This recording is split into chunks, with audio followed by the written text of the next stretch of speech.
नमस्कार मित्रों, ब्रह्मर के चरोखा में आपका स्वागत है।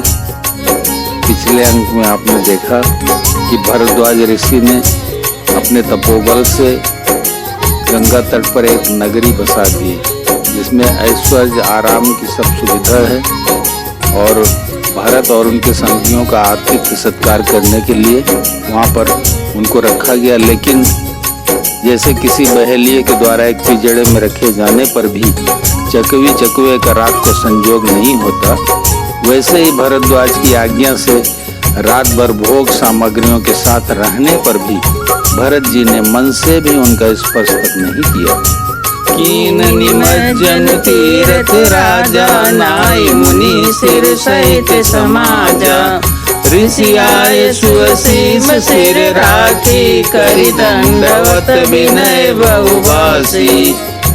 प्रातः काल भरत जी ने तीर्थराज में स्नान किया और समाज सहित मुनि को सिर नवाकर और इसकी आज्ञा तथा आशीर्वाद को सिर चढ़ाकर दंडवत करके बहुत विनती की। पथगति कुशल साथ सब लीने, चले चित्रकूट चित दीने। राम सखा कर दीने लागू, चलत देह धरि जनि अनुरागू। तदनंतर रास्ते की पहचान रखने वाले लोगों, कुशल पथ प्रदर्शकों के साथ सब लोगों को लिए हुए भरत जी चित्रकूट में चित्र लगाए चले। भरत जी राम सखा गो के हाथ में हाथ दिए हुए ऐसे जा रहे हैं मानो साक्षात प्रेम ही शरीर धारण किए हुए। नहीं पद त्राण शीस नहीं छाया, प्रेम नेम व्रत धर्म माया। लखन राम सिय पंथ कहानी, पूछत सकहि कहत मृदुबानी। न तो उनके पैरों में जूते हैं और न सिर पर छाया है। उनका प्रेम नियम व्रत और धर्म निष्कपट सच्चा है। जो सखा निषाद राज से लक्ष्मण जी, श्री रामचंद्र जी और सीता जी के रास्ते की बातें पूछते हैं और वह कोमल वाणी से कहता है, राम बास थल बिटप बिलोके, उर अनुराग रहत नहीं रोके। देखी दशासुर बरसई फूला, भई मृदुमयी मगु मंगल मूला। श्री रामचंद्र जी के ठहरने की जगहों और वृक्षों को देखकर उनके हृदय में प्रेम रोक के नहीं सकता। भरत जी की यह दशा देखकर देवता फूल बरसाने लगे। पृथ्वी कोमल हो गई और मार्ग मंगल का मूल बन गया।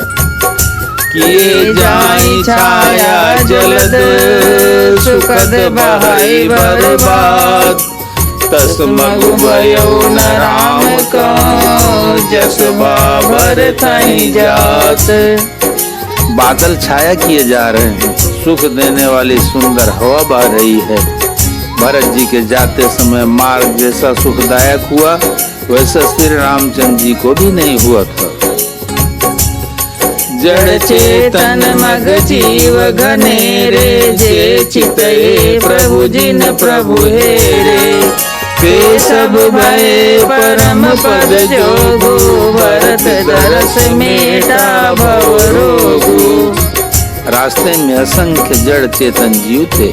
उनमें से जिनको प्रभु श्री रामचंद्र जी ने देखा अथवा जिन्होंने प्रभु श्री रामचंद्र जी को देखा, वे सब उसी समय परम पद के अधिकारी हो गए। परंतु अब भरत जी के दर्शन ने तो उनका भाव यानी जन्म मरण रूपी रोग मिटा ही दिया। श्री राम दर्शन से तो वे परम पद के अधिकारी ही हुए थे, परंतु भरत दर्शन से उन्हें वह परम पद। यह बड़ी बात भरत कही नाही, सुमिरत जिनहि राम मन माही। बारक राम कहत जग जेऊ, होत तरन तारन नर तेऊ।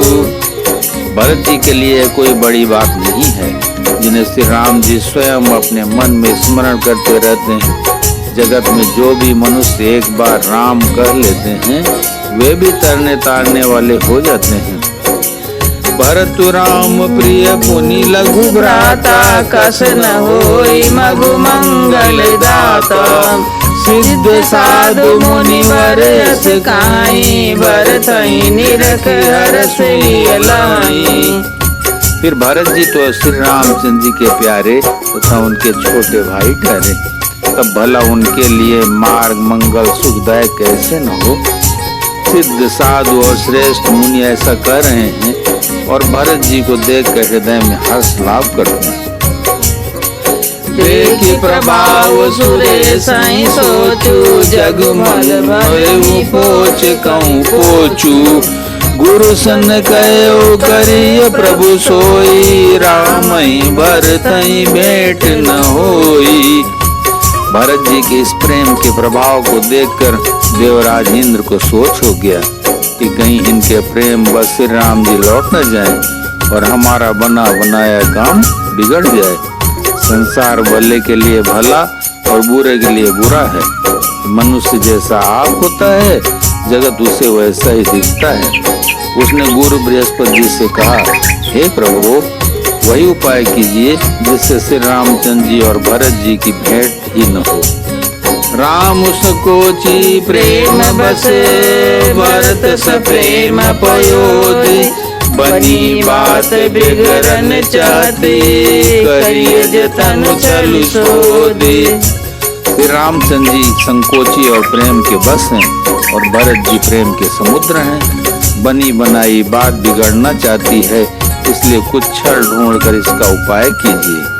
बोलो सियावर रामचंद्र की जय, उमापति महादेव की जय, पवन सुत हनुमान की जय।